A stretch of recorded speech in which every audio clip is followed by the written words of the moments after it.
Hello everyone, so here's another book review, and I want to review a book called The Strange Death of David Kelly by someone called Norman Baker MP. I'll tell you a little bit about this book. So read the blurb on the back. Norman Baker is an honest politician of unusual integrity. He is determined that British voters should know the truth about how we are governed. He asks difficult and problematic questions that seem not to have occurred to Lord Hutton. His research is very detailed and his conclusions must be taken seriously. That was written by a chap called Peter Oborne, who actually has written some amazing books himself. So basically, let me tell you a little bit about this book. Firstly, I'll tell you about Norman Baker. Norman Baker is the MP, or was the MP for Lewes in Sussex since 1997. And I've got to admit, right, part of the reason that I read this book was because I was interested in this whole question of David Kelly and what happened to him.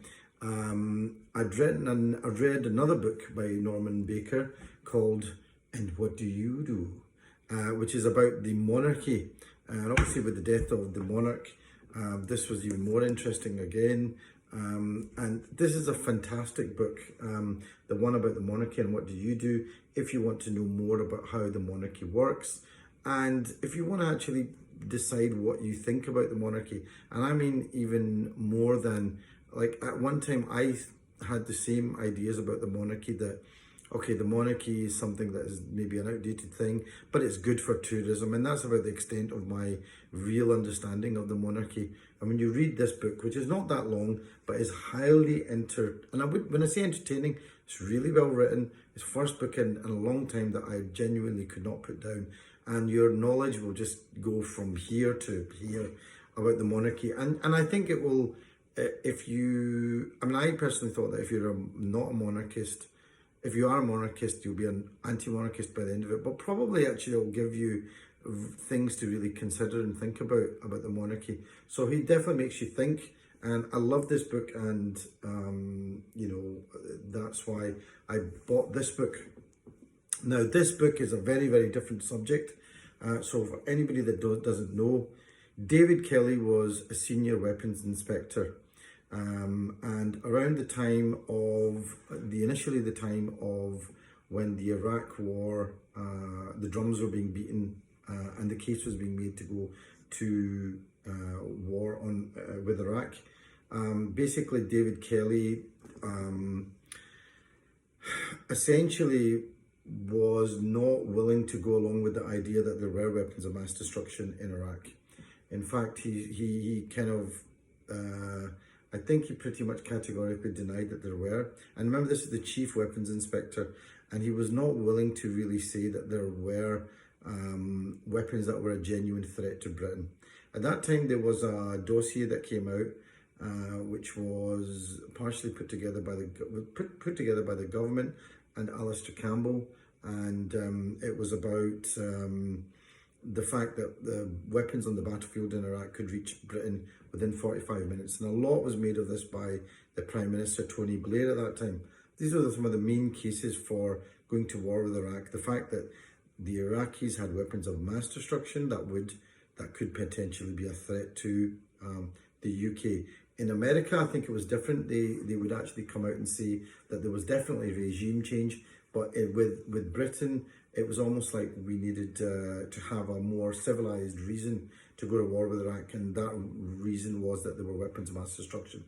So Dr. David Kelly was a chief weapons inspector, did not actually come along and say that there were weapons of mass destruction, and on various inquiries didn't seem to give a proper reason.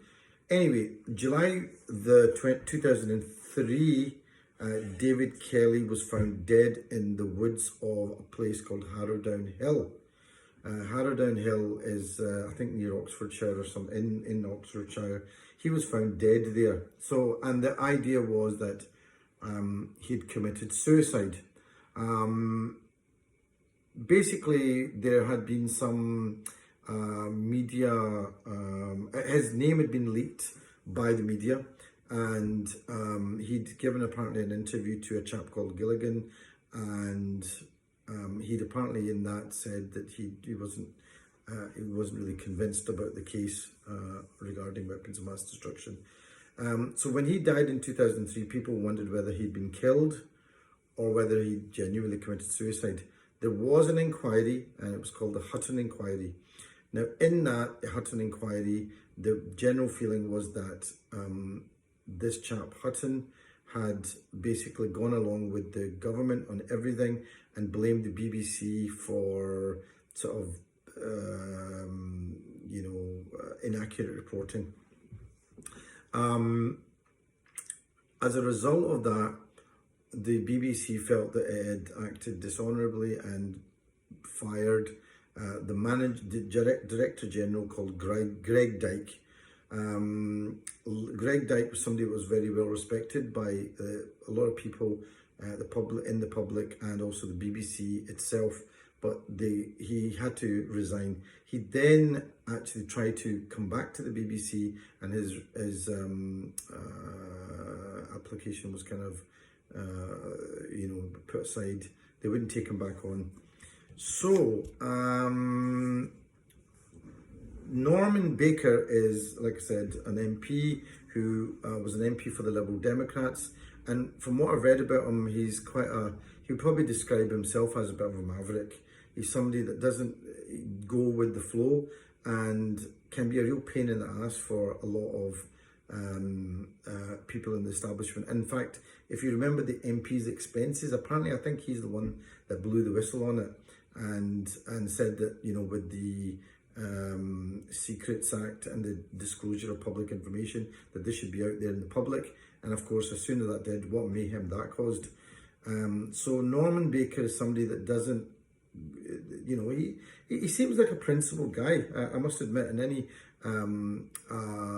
interview I've seen of him, he's very entertaining, quite funny, and says things and he seems to have some integrity, and I can see, and the kind of guy that you want to be your MP and you wish would be your MP.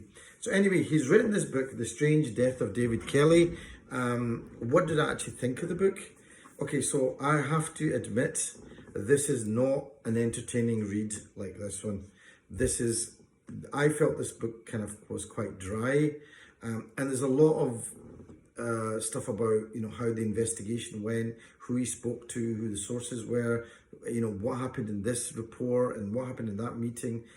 Very well documented. If you're interested in what may be the truth behind the death of David Kelly, I think it's a great book to read.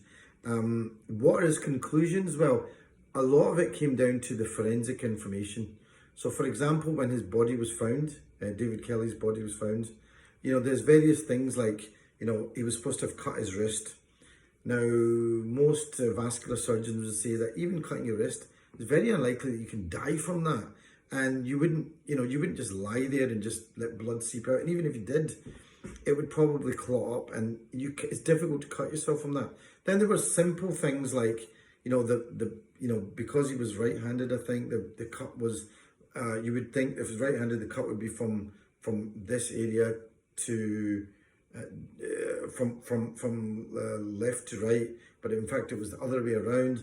Also, he had a big phobia to taking tablets, and he was found with like 56 empty tablets on him. So he would have had to drunk loads of water. He didn't really have any water. There were very little blood stains around.